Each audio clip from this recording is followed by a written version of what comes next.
S Majumdar কায়োপ্র্যাকটিক Comilla Bangladesh. কি নাম? আমার নাম মোহাম্মদ সালাউদ্দিন। মোহাম্মদ সালাউদ্দিন। আপনার বাড়ি কোথায়? আমার বাড়ি ব্রাহ্মণবাড়িয়া, নবীনগর থানা।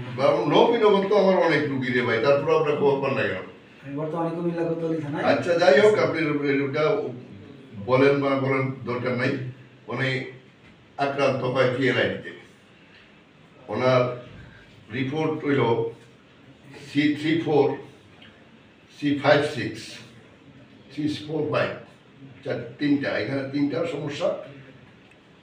আবার বলা হয়েছে C56 লিভস।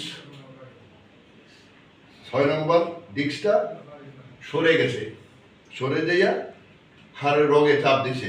1 2 নম্বর হলো ওনার L45S1 ডিস্ক স্লিপ, এবং অপারেশন করার নির্দেশ দিয়েছেন, অপারেশন করতে বলা হয়েছে। তা আমি শুধু একটা কথাই বলতে চাই যে আপনি যে অপারেশন করবেন, করার পরে এই রোগীটা 100% সুস্থ হয়ে যাবে, এই নিশ্চয়তাটা দিতে পারবেন? মোটেও না, কখনো পারেন নাই, আর ভবিষ্যতেও পারবেন না। আমাদের কাছে রোগী আপনারা পাঠাইয়েন না, কোনো দরকার নেই। রোগীরা খবর নিয়ে খোঁজখবর দিয়ে চলে আসবে, তাই না? রোগীরা দেখাশোনা চলে আসবে। আর একটা রোগীর জন্য এতগুলো MRI প্রয়োজন হয় না। একটা রোগীর জন্য একটা MRI দরকার হয় শুধু তার স্পাইনে টিবি আছে কিনা এটা জানার জন্য। এর বাইরে এতগুলো MRI কোনো প্রয়োজন নেই। ওনার লাম্বার ডিস্ক পরে স্লিপ হয়েছে, ওনার রোগে চাপ দিচ্ছে, উনি হাঁটতে পারেন না, চলতে পারেন না, উঠতে পারেন না, বসতে পারেন না, এটা ঠিক করে দিলে ঠিক হয়ে যাবে। বাস্তবিক অর্থে উনি আজকে আমাদের কাছে আসে, আমরা এখনো ওনার ফিজিক্যাল টেস্ট করে নেই। এটা ধরো, এদিকে রাখো, পরে বুঝে বোঝা। আমরা এখন ওনার ফিজিক্যাল টেস্টে নিয়ে নেই। আমরা সবার আগে সকল রুগীকে ফিজিক্যাল টেস্টে নিয়ে যাই।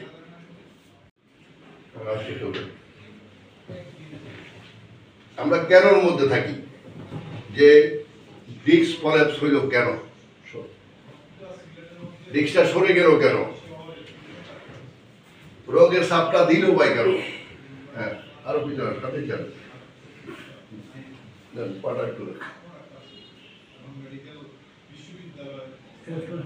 এটা একটু ভালো আছে, একটু ভালো আছে, কিন্তু খারাপ হয়েছে, 2 এর কাছাকাছি চলে গেছে।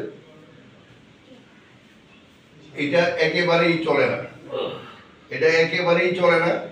এই হিপ জয়েন্টটা জাম হয়ে যাওয়ার কারণে ওনার কোমরে সমস্যা হয়েছে, কোমরের দিক সরে গেছে, কারণ স্পাইন এখানে ঠিকভাবে চলতে পারে নাই, বডি ইনব্যালেন্স হয়ে গেছে। এই দুইটা জিনিস যদি না চলে, ভালোভাবে না চলে, সেক্ষেত্রে রোগীর স্পাইনে সমস্ত সমস্যাই হতে পারে। এর মধ্যে কোনো রকমের সন্দেহ করার কোনো অবকাশ নাই। তো সুতরাং সবার আগে দেখবেন হিপ জয়েন্ট দুইটা ঠিক আছে কিনা।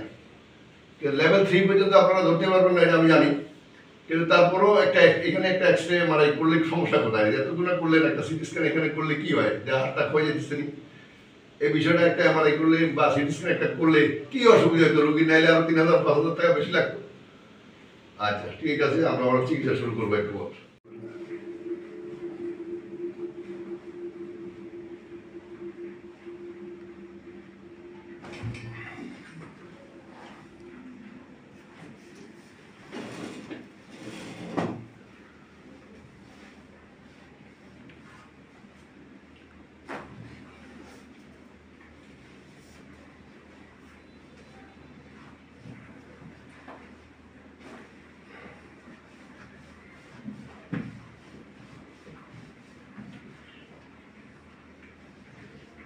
সারা জীবনের জন্য মাথা ব্যথা ধরে,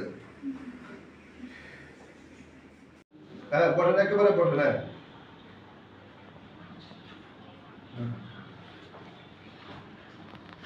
এই উঠা বসায় ডিস্কটা ছিঁড়ে সরে যায় কিনা সেটা আমরা পরীক্ষা করতেছি, কারণ ডিস্কের ভিতরে ঢুকছে কালকে, সে স্টে করতে হবে, ক্ষমতা অর্জন করতে হবে।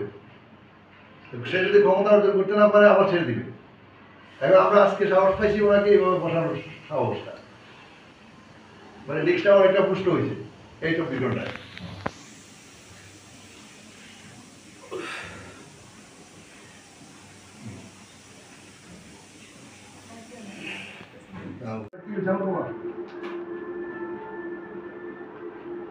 ফ্যান বন্ধ না হলে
এতক্ষণ লাগে না।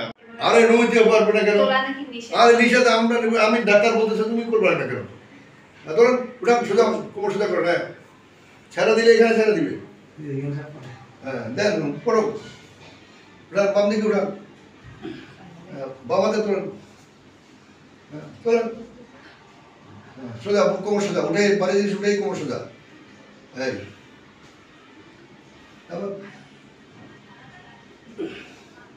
হ্যাঁ ওটা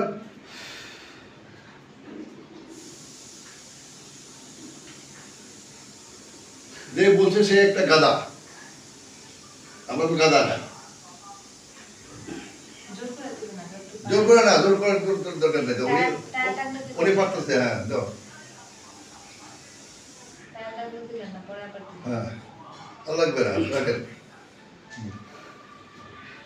ওনার প্রথম চিকিৎসা শেষ করি।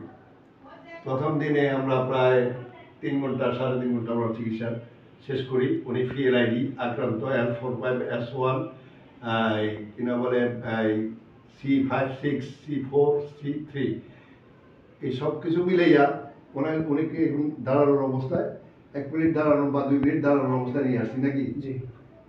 আর শোয়ার মধ্যে ব্যথা নাই, বসে থাকলে ব্যথা নাই। তাহলে ব্যথাটা গেল কই? ব্যথার বাড়ি কোথায়? ব্যথার বাবার বাড়ি কোথায়, দাদার বাড়ি কোথায়? তাহলে আপনারা যারা দেখেছেন এর আগে, তারা ওষুধ দিয়ে ইঞ্জেকশন দিয়েও পারেন নাই কেন? আমার প্রশ্ন। আর যদি আপনারা আমাদের কাছে রুগী রেফার করেন, যে আমরা চাইবো না, আমরা কখনো চাইবো না, কিন্তু কথা হচ্ছে রুগীকে একটা সঠিক নির্দেশনা দিবেন যে ভাই তোমার চিকিৎসা আমার কাছে নাই, তুমি অমুক জায়গায় চলে যাও, নাকি? এটা বলা ভালো না? এটা বলা ভালো। আপনি যে আজকে এই চিকিৎসা নিলেন, নেওয়ার পরে আপনার কাছে এখনো কিন্তু কোনো ওষুধ ছাড়া, ওষুধ বলতে আমরা একটা সাপোজ দিয়ে দিচ্ছি আর কিছু না, তাই এইটা ছাড়া কোনো রকম ওষুধ বিহীন আপনাকে এইভাবে দাঁড়া করেছি, কেউ পারছে কিন্তু না, পারে নাই। পারে নাই। তো এখন যে দাঁড়াইছেন খুশি? হ্যাঁ আলহামদুলিল্লাহ খুশি। হ্যাঁ, যারা আপনার মতো এরকম PLID রুগী আছে তাদের জন্য কিছু বলার আছে নি?